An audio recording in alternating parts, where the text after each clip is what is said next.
দুধদানি খাই মই জন্ম হোৱা নাই, মাৰ গাখীৰ খাই জন্ম হৈছোঁ। গতিকে ৰাহুল গান্ধীক বুঢ়া আঙুলি।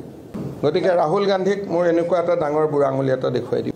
এজেণ্ট নহয়, কংগ্ৰেছত এজেণ্ট কিয় থাকিব? ভাইটি আছে, ভণ্টি আছে, বাইদেউ আছে, খুৰা আছে।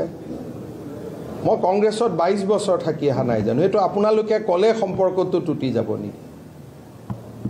মোৰ ল'ৰা ছোৱালী চবটো কোনোবা নহয় কোনোবা কংগ্ৰেছীৰ কোলাতে ডাঙৰ হৈছে। গতিকে কংগ্ৰেছত যাক বাদ দি দিয়ক, বোলে ই থাকিলে আমাৰ ডাউট, তাক বাদ দি দিয়ক, আৰু এটা ওলাব। ইটোক বাদ দি দিয়ক, আৰু এটা ওলাব। ইটোক বাদ দি দিয়ক, আৰু এটা ওলাব।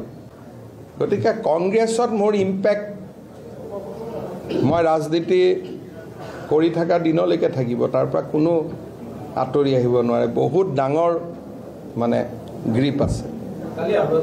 কাৰণ আধা মানুহকতো ময়ে কষ্ট কৰি টিকট দিয়া, ময়ে MLA বনোৱা। গতিকে কাৰোবাক ময়ে কলেজত ছিট দিয়া, কাৰোবাৰ ঘৈণীয়েকক চাকৰি দিয়াটো ময়ে লৈছিলোঁ। গতিকে ইমান ডাঙৰ সম্পৰ্ক এটা কেনেকৈ নোহোৱা কৰি দিব? আৰু কালিতো মোক এৰেষ্ট কৰিম বুলি কোৱাৰ কাৰণে কংগ্ৰেছবিলাকেই বেছি গৰম হৈ আছে। কংগ্ৰেছবিলাকে আটাইতকৈ বেয়া পাইছে। ৰাতি গোটেইখন ফোন কৰি মোক কৈছে যে দাদা এইটো ক'বৰ কাৰণে আহিছিল, হয় না? যাৰ যাৰ মনত ধাৰণা আছে যে অসমত কংগ্ৰেছৰ কিবা স্থিতি আছে, মোৰ তেওঁলোকৰ প্ৰতি সহানুভূতি আছে। আজিৰ দিনত অসমত কংগ্ৰেছৰ একো নাই, কিন্তু মই ক'লে গৌৰৱ আৰু অহংকাৰ এটা দেখা দিব।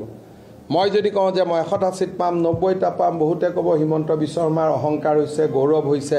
সেইকাৰণে মই একো কোৱা নাই, মই নীৰৱে কাম কৰি আছোঁ।